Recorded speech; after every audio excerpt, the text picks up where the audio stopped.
In the same way that Martin Niemöller of Germany might be designated the greatest living preacher, there are many who would call Karl Barth the greatest living theologian.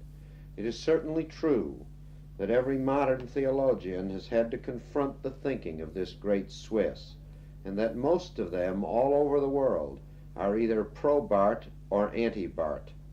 Regarded as the father of what is perhaps too loosely called neo-orthodox Protestantism, Karl Barth at 70 has received all of the highest academic honors which the world can bestow, one of the most recent having been an honorary degree conferred upon him by the Duke of Edinburgh on behalf of the University of Edinburgh, in recognition of the completion of the translation into English of Professor Barth's immense theological treatise on Church Dogmatics. I am interviewing him in his little home on the outskirts of Basel in his native Switzerland, where a widower reads Earl Stanley Gardner mysteries and receives the visits of his children and his 10 grandchildren. Professor Barth, is the pilgrim making any progress? If you understand by the word pilgrim, man as such, and even men under Christian influence, and if you understand by progress, making a way to an improvement of humanity, then I should say let us be cautious to assert that there is a pilgrim's progress. Humanity is making way, certainly, and there are signs of improvement in certain regards, in certain aspects. But on the whole, I can't believe on the idea of a progress of humanity, even of Christian humanity. Why not? First of all, I should say we have no biblical witness to make certain that the gospel will introduce in this world a general improvement. Secondly, I should say, if we look without illusions to what happened also since 2000 years,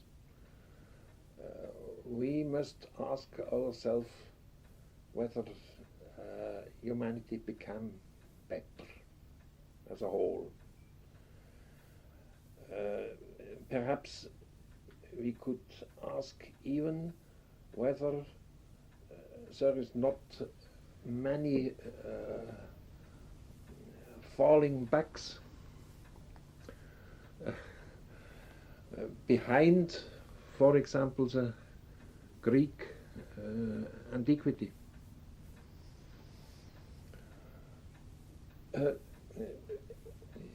If we will remain sober, I should refrain from such assertion as there is a progress. But I know another thing. I know that the Lord,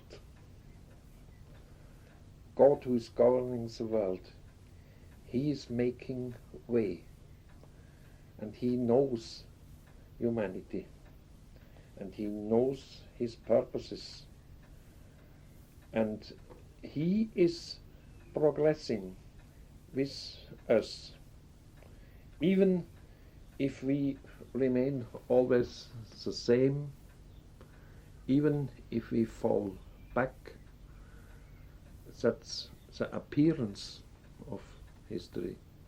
But behind the curtain there is God who goes his way, and let us trust on him and not trust on what humanity has done and can do and will do in the future. On the works of our own hands. Yes. Professor Barth, those who believe that humanity has made great progress, and there are certainly a few such in America, would point to the improved material condition of the human race and to the elimination, for example, of chattel slavery as evidence of real development in the human situation. Certainly, I should say that such particular improvements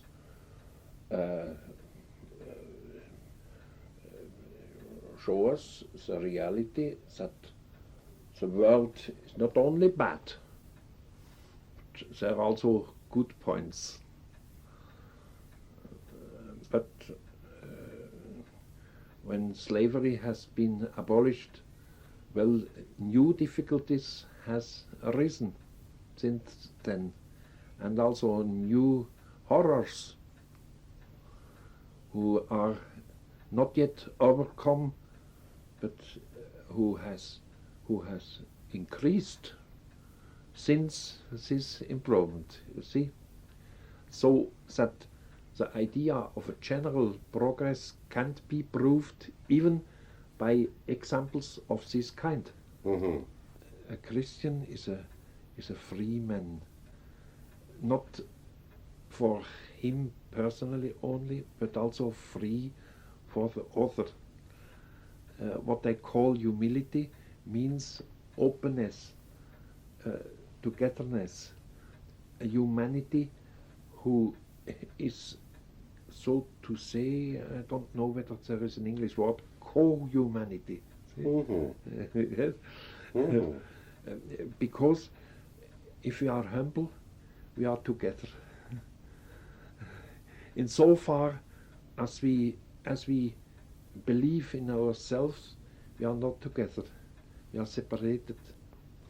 There is only one question I can think of, Professor Barth, which might be asked at this point. The humility which enables man to, if I understand you, see himself as a part of all other men. As a partner. As a partner, yes, of all other men. Does not this humility have a tendency to deprive him of his ambition and of his striving? This, of course, is this complaint you have heard before. Only out of this humility he will be strive, and he will also have ambitions, you see. But now the real ambitions, not the unnecessary ones, see? Which are the unnecessary ones and which are the real?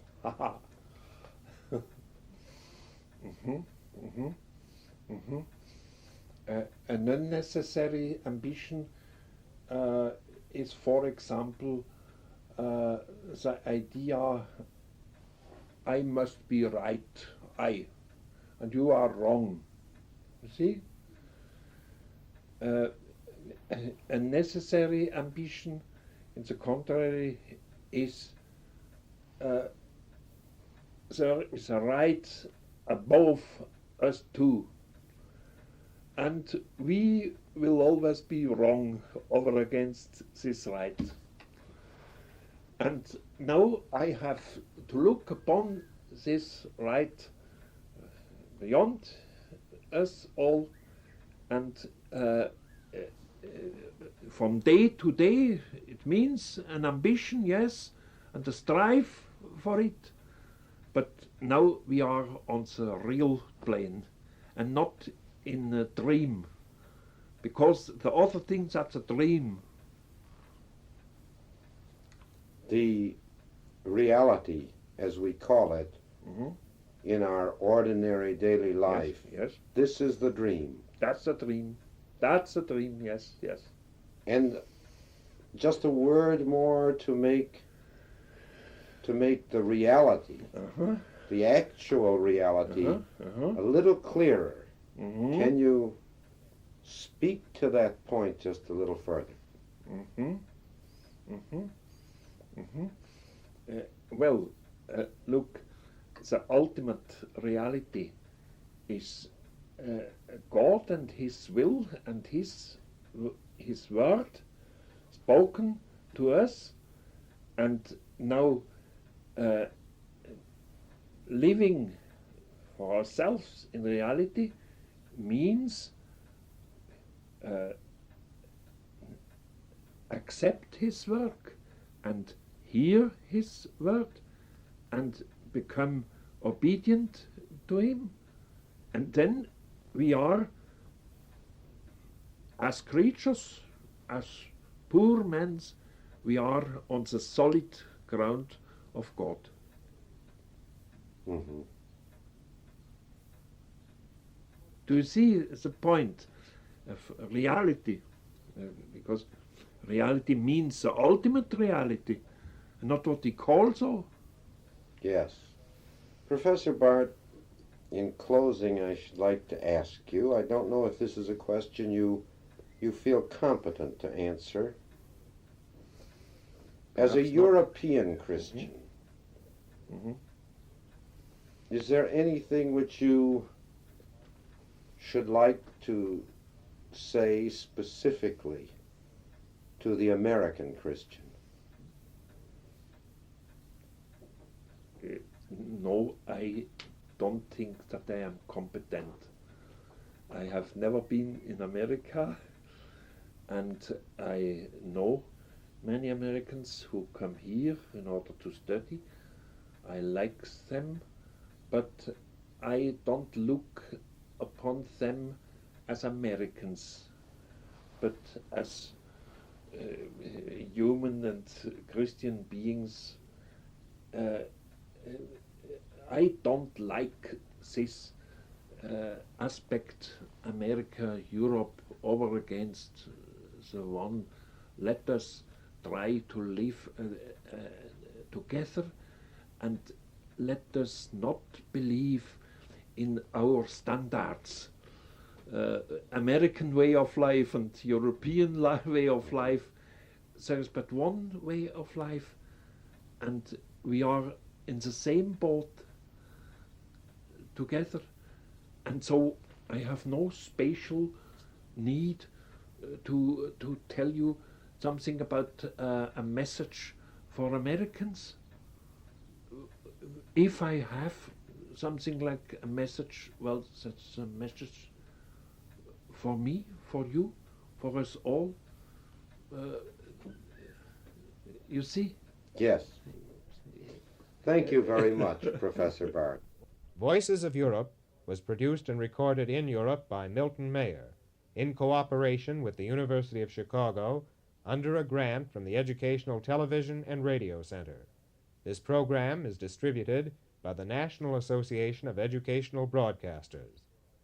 This program has been introduced by Marvin Peisner.